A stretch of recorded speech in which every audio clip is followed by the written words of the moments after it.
අයිබෝන් කියලා පිළිගන්නත් මගේ YouTube වීඩියෝ එක නරඹන සියලුම දෙනාව. ඉතින් ඔයගොල්ලෝත් එකතු වෙලා ඉන්නේ USM Academy විතින් ගෙන තවත් එක වීඩියෝ එකක් එක්කයි.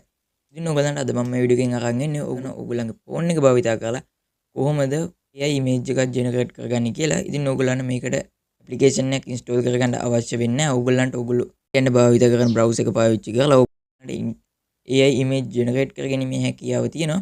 ඉනලා තියෙන ක්‍රමයේ භාවිතා කරලා ඔයගොල්ලන්ගේ හිතේ තියෙන අවශ්‍ය කරන ඕනෑම විදිහේ image එකක් පහසුවෙන්ම ජෙනරේට් කරගැනීමේ හැකියාව තියෙනවා. ඉතින් ඔයගොල්ලෝ තාමත් මාව subscribe කරන්නේ නැත්නම් පල්ලෙහා තියෙන රතු පාට subscribe බටන් එක පරක් ක්ලික් කරලා අනිවාර්යයෙන්ම මාව subscribe කරන්න. ඊට පැත්තෙන් එන notification bell එකත් අනිවාර්යයෙන්ම ක්ලික් කරන්න. ඉතින් අපි වීඩියෝ එක කතා. අපි ඉතින් ඔයගොල්ලන්ට මේ AI images create කරගන්න මම අද අරන් ඇවිල්ලා තියෙන website එකේ නම තමයි Bing Image Creator කියන්නේ. ඉතින් ඔයගොල්ලන්ට මේ website එක open කරගන්න අවශ්‍ය කරන link එක මම පල්ලෙහා description එකේ සහ comment section එකේ කියන දෙකෙන්ම දාලා තියෙනවා. ඔයගොල්ලන්ට මේ දෙකකින් ඇවිල්ලා මේ website එක open කරගෙන මේ හැකියාව තියෙනවා. නැත්නම් ඔයගොල්ලන්ගේ ෆෝන් එකේ තියෙන වෙබ් බ්‍රවුසර් එකක් ඕපන් කරගන්න. ඉතින් මේ විදිහට වෙබ් බ්‍රවුසර් එකක් ඕපන් කරගත්තට පස්සේ ඔයගොල්ලන්ට පුළුවන් සර්ච් බාර් එකේ සර්ච් කරගන්න මෙන්න මේ Bing Image Creator කියන මේ හැකියාව තියෙනවා. ඊට පස්සේ ඔයගොල්ලන්ට සජෙස්ට් වෙන මෙන්න මේ පළවෙනි වෙබ්සයිට් එක තමයි අපි ඕපන් කරගන්න අවශ්‍ය වෙන්නේ. ඉතින් ඔයගොල්ලන්ට පේනවා ඉතින් දැන් මාට මෙතනදී මේ සයිට් එක උඩටම ඇවිල්ලා තියෙනවා. ඉතින් දැන් මම මෙතනින් මේ සයිට් එක ඕපන් කරගන්නවා. ඉතින් මේ විදිහට සයිට් එක ඕපන් කරගත්තට පස්සේ අපිට මේ විදිහට ටිකක් ලෝඩ් වෙලා මේ සයිට් එක ඕපන් වෙනවා බලා ගන්න පුළුවන්. ඉතින් මේකෙදි අපිට මේ සයිට් එක යූස් කරන්න Microsoft account එකක් හදාගන්න උවමනා වෙනවා. ඒ account එකක් නැතුව අපිට මේකෙදි images create කරගැනීමේ හැකියාවක් නැහැ. ඉතින් ඒක නිසා අපි මෙතනදී මේ සයිට් එකේ account එකක් create කරගනිමු. ඉතින් මෙතනින් මම දැන් join and create කියන තැන click කරලා මෙතන sign in with personal account කියන එක ලබා දෙනවා. ඉතින් මේක ලබා දුන්නාට පස්සේ අපිව මෙන්න මේ විදිහට ටිකක් ලෝඩ් වෙනවා. ඊට පස්සේ ලෝඩ් වෙලා අපිව එන්නේ මේ account එක මේ website එකේ account එකක් හදාගන්න. ඉතින් ඔයගොල්ලන්ට මේ වෙනකොටත් Microsoft account එකක් තියෙනවා නම් මෙතනින් ඔයගොල්ලන්ගේ Microsoft account එකේ email address එක හරි phone number එක හරි ලබා දීලා ඔයගොල්ලන් මෙතනින් log වෙන්න පුළුවන්. නැත්නම් ඔයගොල්ලන් මෙතන create one කියන තැන ඔයගොල්ලෝ touch කරලා ඔයගොල්ලන් මෙතනින් Microsoft account එකක් create කරගැනීමේ හැකියාව තියෙනවා. ඉතින් දැන් මම ඔයගොල්ලන්ට පෙන්නන්නම් කොහොමද Microsoft account එකක් create කරගන්න කියලා. ඉතින් Microsoft account එකක් create කරගන්න නම් ඔයගොල්ලෝ මෙතන create one කියන තැන touch කරලා ඇවිල්ලා මෙතන create account කියන තැනින් ඔයගොල්ලන්ගේ email address එක type කරගන්න. ඉතින් මම මෙතෙන්ට මගේ email address එක type කරගන්න. ඔයගොල්ලොත් ඔයගොල්ලන්ගේ phone එකේ ඔයගොල්ලෝ use කරන email address එකක් මේකට type කරගන්න. ඉතින් ඔයගොල්ලන්ට පේනවා ඉතින් දැන් මම මෙතනදී මගේ email address එක මෙතෙන්ට type කරගෙන තියෙන්නේ. ඉතින් දැන් මම මෙතනින් next කියන එක touch කරලා මේකෙන් ඉදිරියට යනවා.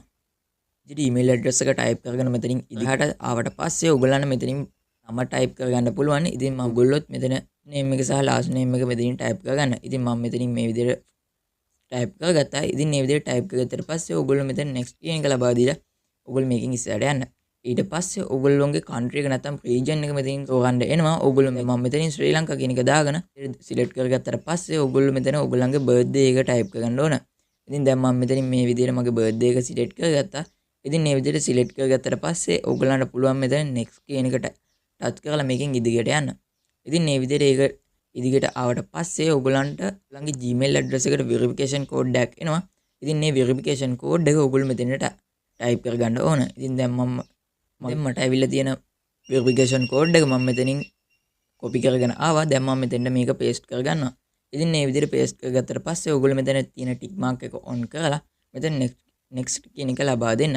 ඉතින් මේක ලබා දුන්නාට පස්සේ ඔයගොල්ලන්ගේ account එක දැන් create වෙනවා. ඉතින් මේ විදිහට account එක create වුණාට පස්සේ ඔයගොල්ලන්ට මෙන්න මේ විදිහට එකක් බලා ගන්න පුළුවන්. ඉතින් ඔයගොල්ලෝ මේක fill කරගන්න. ඉතින් මේ විදිහට ඒක complete කරගත්තාට පස්සේ ඔයගොල්ලන්ට පේනවා ඉතින් දැන් මෙතනදී Microsoft account එක මෙතනදී create වුණා. දැන් ඔයගොල්ලන්ට මේ account එකේ Gmail address දීලා ඔයගොල්ලන්ට අර account එකට log වීමේ හැකියාව තියෙනවා. අපි account එක create කරගත්තාට පස්සේ අපිට මේ විදිහට තමයි account එක open වෙන්නේ. ඉතින් account එක open වුණාට පස්සේ ඔයගොල්ලන්ට දැන් පේනවා ඇති මෙතන උඩින්ම අපිට type කරන්න තැනක් තියෙනවා. ඉතින් එතනදී අපිට create කරගන්න අවශ්‍ය වෙන image එක ගැන අදාළ කරුණු ටික තමයි එතනින් type කරගන්න උවමනා වෙන්නේ. උදාහරණයක් විදිහට ඕගොල්ලන්ට පූසෙකුගේ image එකක් create කරගන්න ඕන නම් ඔයාලට පුළුවන් මෙතනදී ඒ පූසගේ generate කරගන්න අවශ්‍ය වෙන image එකේ අදාළ කරුණු ටික මෙතන උඩින් type කරගැනීමේ හැකියාව තියෙනවා. ඉතින් මේ විදිහට ඕගොල්ලන්ට images create කරගන්න පුළුවන්. ඒ වගේම ඕගොල්ලන්ට මෙතන තියෙන ඉමේජස් උත් ඩවුන්ලෝඩ් කරගැනීමේ හැකියාව තියෙනවා. ඉතින් මේවත් ඔයගලන්ට අවශ්‍ය නම් ඩවුන්ලෝඩ් කරගන්න පුළුවන්. ඉතින් උදාහරණයක් විදිහට මම මේ ඉමේජ් එකක් ඔයගලන්ට ඩවුන්ලෝඩ් කරන විදිය පෙන්නන්නම්.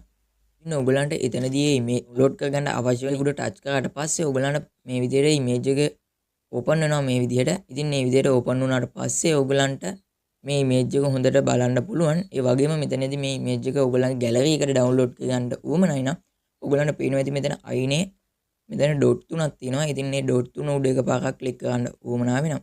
ඉතින් මේ විදිහට ඒක උඩ ක්ලික් කරාට පස්සේ ඔයගලන්ට පේනවා ඇති ඩවුන්ලෝඩ් කියලා එකකුයි තව send feedback කියලා එකකුයි තියෙනවා.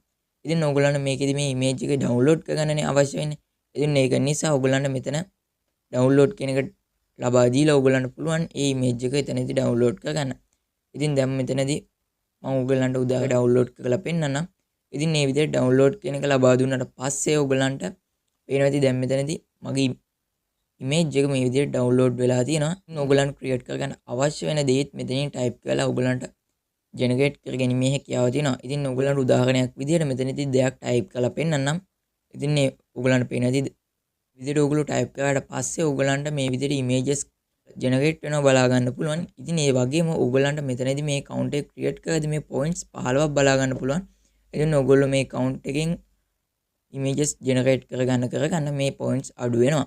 ඉතින් ඔයගලන්ට පේනවා ඇති දැන් මම මෙතනදී ටයිප් කරගත්තේ black dog කියලා. ඉතින් මේ විදිහට ටයිප් කරගත්තට පස්සේ මේ විදිහට හොඳ quality එක quality එක ඔයගලන්ට මේ ඉමේජස් ක්‍රියේට් කරගන්න පුළුවන්. ඉතින් ඔයගලන්ට පේනවා ඇති මේකේ ඉමේජ් එක හොඳටම තියෙනවා. ඉතින් මේ වගේම මේ ඉමේජස් ඔයගලන්ට ඩවුන්ලෝඩ් කරගන්න කලින් කිව්වා වගේම මෙතනදී ඩවුන්ලෝඩ් කියන එක ලබා දිය ඩවුන්ලෝඩ් කරගැනීමේ හැකියාව තියෙනවා. ඒ වගේම ඔයගොල්ලෝ හිතන්න ඔයගලන්ට මෙතනදී ලෝගෝ එකක් ඩිසයින් කරගන්න අවශ්‍යයි නම් ඒකත් මෙතනදී ඔයගලන්ට ටයිප් කරගන්න පුළුවන්. ඉතින් දැන් මම මෙතනදී ලෝගෝ එකක් ඩිසයින් කරගන්නත් මේකේ ටයිප් කරලා ඔයගලන්ට ජෙනරේට් කරලා පෙන්නන්නම්.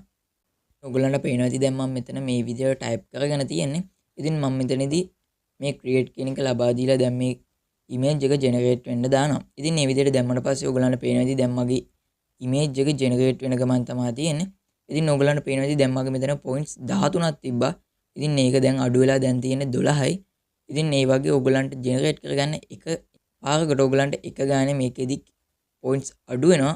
ඉතින් දැන් මම මෙතනදී මගේ ඉමේජ් එක ජෙනරේට් වෙලා තියෙනවා. ඉතින් විදිහට ඔයගලන්ට වෙලා ඔයගලන්ට ලබා ගන්න පුළුවන්. ඉතින් ඔයගලන්ට දැන් මෙතනදී ඔයගොල්ලෝ දැන් මෙතනදී මගේ ලෝගෝ එකේ ඇවිල්ලා තියෙන ගේමින් කියලා නම තියෙන්නේ. ඉතින් ඔයගොල්ලෝ හිතන්න ඔයගලන්ගේ channel එකේ නම දාගන්න ඕන මේ ලෝගෝ එකට. ඉතින් එතකොට ඔයගොල්ලෝ කරන්න තියෙන්නේ මේකේ ඒ prompt එකේ ඔයගොල්ලෝ type කරන්න අවශ්‍ය වෙන channel එකේ නමත් එක්ක ඔයගොල්ලෝ type කරගන්න. ඉතින් එතකොට ඔයගලන්ට channel එකේ නමත් එක්කම මේ image එක generate කරගැනීමේ හැකියාව තියෙනවා. ඉතින් මම හිතනවා මගේ වීඩියෝ ඔයගලන්ට හොඳට තේරෙන්නේ නැති කියලා. මගේ වීඩියෝ එකේ හොඳ නරක දෙකම පල්ලෙහෙන් කමෙන්ට් කරන්න. ඉතින් මේ වීඩියෝ එක ඔයගලන්ට නොතේරුණු තැනක් තියෙනවා නම් ඒත් පල්ලෙහෙන් කමෙන්ට් කරන්න අමතක කරන්න එපා. ඉතින් ඔයගලන්ට මේ වගේ තවත් සුපිරි වීඩියෝ එකකින් හම්බ වෙනකන්